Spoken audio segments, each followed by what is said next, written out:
Greetings, YouTube. Danny Staten here. On the Daily Dan blog, I got a Charlton comic from 1967, number 52. It's a teenage love. What a girl needs. And of course, I'm doing this kind of comic book today because it's a Valentine's Day week, and I thought, happy Valentine's Day, everybody, by doing a love story. So let's get this dismal nightmare of torture over as soon as possible. Inside the front cover, all the young ladies will find out how to stop their nails from growing ugly, yellow, and fungusy for $1.98. You could have ordered it for a free trial for $1.98. That ain't exactly free, is it? Oh, you know it's gonna be a good day when our first story involves a girl in a cage. That's right.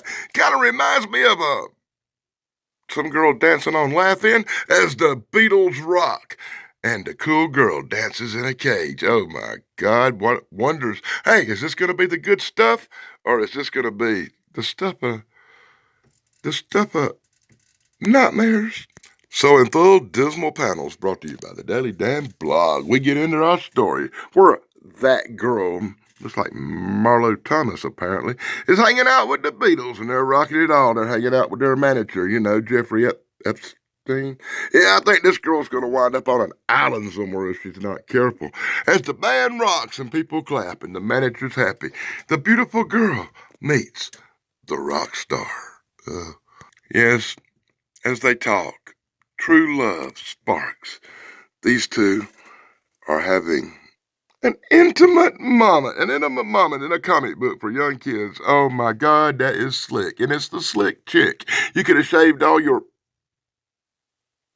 whatever parts.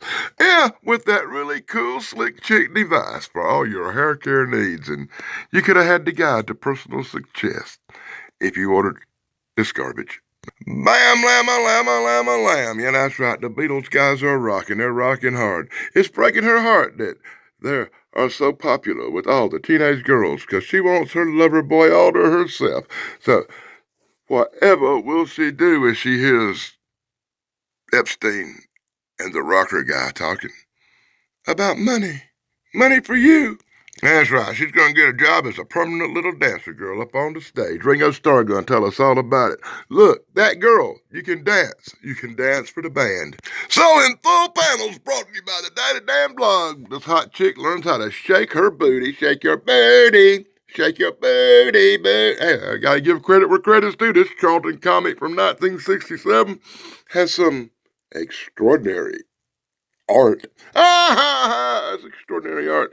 As the Beatles guy gets depressed and sad and emotional because all rock stars are, he's probably going to pull a Kurt Cobain before this thing's over with. As him and his lovely Marlo Thomas, that girl, have deep, intimate conversations.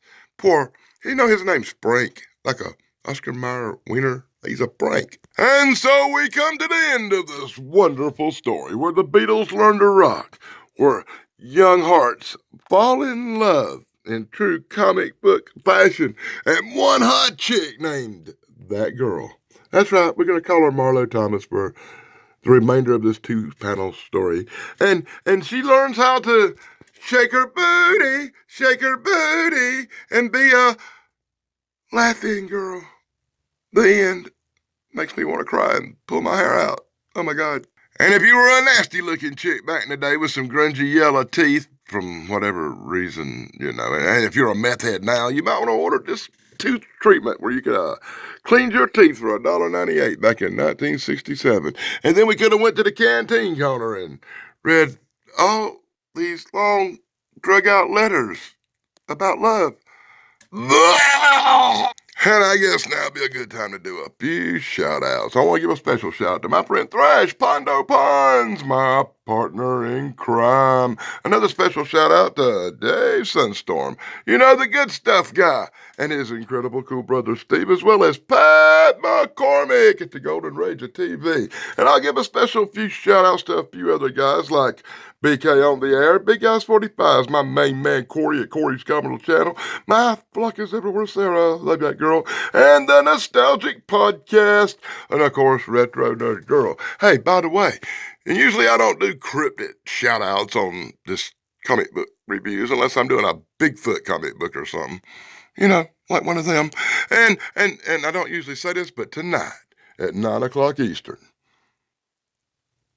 as of today, which is Tuesday, February 13th, 2024, tonight you will see me appear on Bigfoot Michigan Rob's show. So be sure to check that out.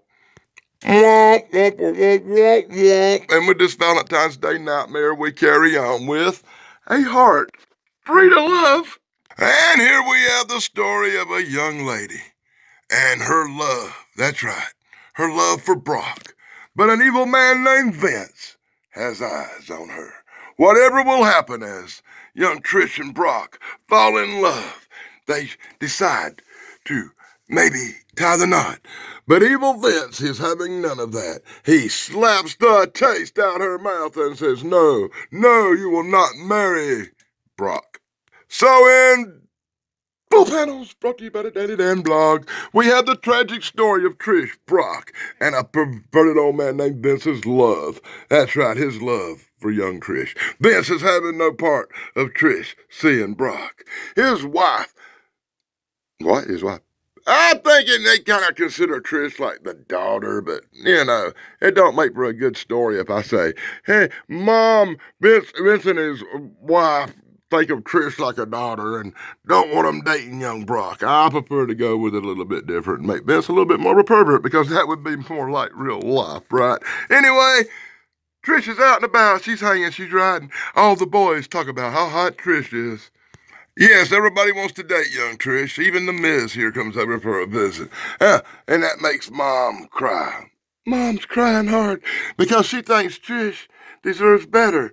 And Vince thinks Trish deserves better. Everybody thinks Trish deserves better than Brock. But in the end, Brock wins and he runs off with Trish. And all Vince and his wife can do is stare out the door and watch them walk away. You liked that story, didn't you? Did you get it? And then we could have had Styled for Performance, Style for Romance. Yes, beautiful hairstyles of the 1960s because it's a girly comic book about love. And I'm pulling my hair out as I throw up somewhat in my mouth doing this. Beautiful hair pieces for the bald chicks. If you had a bald-headed freak bitch, this was the step you could have ordered for her. And you could have had some glamour wigs. Oh, God, why are my eyes beginning to burn? So in Full Panels, brought to you by the Daily Dan blog, we get to the cover story. And it's called What a Girl Needs. And I can rest assured 110% tell you, Daily Dan knows what a girl needs. He just don't never have a chance to give it to her. Oh my God, was that a crude joke? Was that too much? I'm sorry, guys. Anyway, it's a story of two girls fighting over a guy who probably likes other guys a little too much. We'll call him Harper.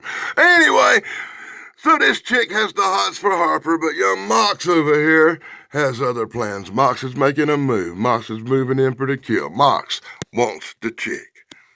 And as usual, Mox takes one across the lips for being too fast and too far, but that don't stop him because Mox is a Vince McMahon fan and he grabs her up and throws the big kiss on her, and guess what? She likes it a little bit forceful. He says later I might send you a check. No, he didn't say that. I'm just kidding. Anyway, she goes on home and she's all happy telling her dad about her date with young Mox. And he says, that boy Harper's been calling you all night. You would think this chick's name would be Nick's Queen of Darkness, the way she's going back and forth. That's right. One minute she's hanging out in the car making it with Mox, and the next minute she's talking stuff and kissing up on Harper. Harper looking all ill and Harper looking all evil. Harper gonna take the car for a ride and try to scare her. But she tells her that, hey, Harper, I know you like guys, Harper. Harper, you know you like guys. Harper gets upset at the revelation that the hot chick knows that he's a guy, And he says, go be with Mox then, and puts her out on the side of the road. Such excitement calls for a commercial where you could have ordered all kinds of cool stuff back in the day. Yep, you could have ordered all this garbage. Personally, this is the one thing I didn't order, and I'm kind of wishing right now It was the one I did. So as Hot Stuff walks home all alone with tears rolling down her eyes, it was young Mox dressed in blue, wearing the Cody Rhodes outfit, that came to the rescue. That's right. He picked her up off the side of the road. He went in search of the Mox. That's right. Harper and Mox to have a battle. Mox finds Harper at the dance alone. And in true WWE fashion, boom, pop, bop, a fight ensues. And Mox, dressed like Cody Rhodes, brings Harper to his knees and sends him back to the nightclub to listen to Judas Priest and wear leather chains. Harper scrawls away with his tail between his legs in horrible dismay as Mox, dressed like Cody Rhodes, and Cool Chick live happily ever after. Cody finishes his story.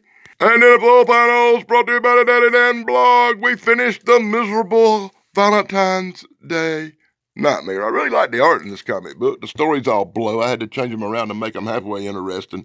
But that's usually what you get in a love and romance comic book. And it's true stories of love and romance, like Teen Confessions and Career Girl. Hey, I gotta get Career Girl and see what kind of career she has.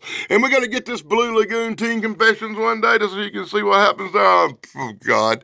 I'll promise you it'll probably be another year next Valentine's Day before I do one of these dismal nightmares again. And we finish up the back cover with some crap. You could have ordered all these fan photos of your favorite stars for like $1. You get like 50 of them. You could have had 2 personalized rings for $1, bracelets for $1, excuse me.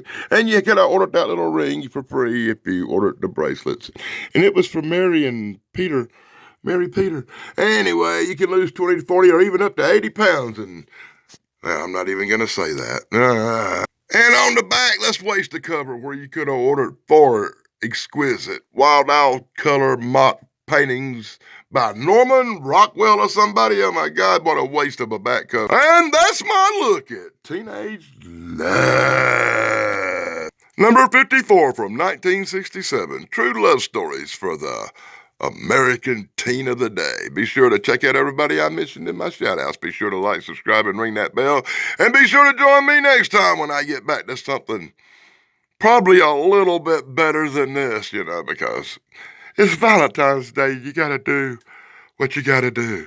Until next time, guys, happy Valentine's Day! Blog over.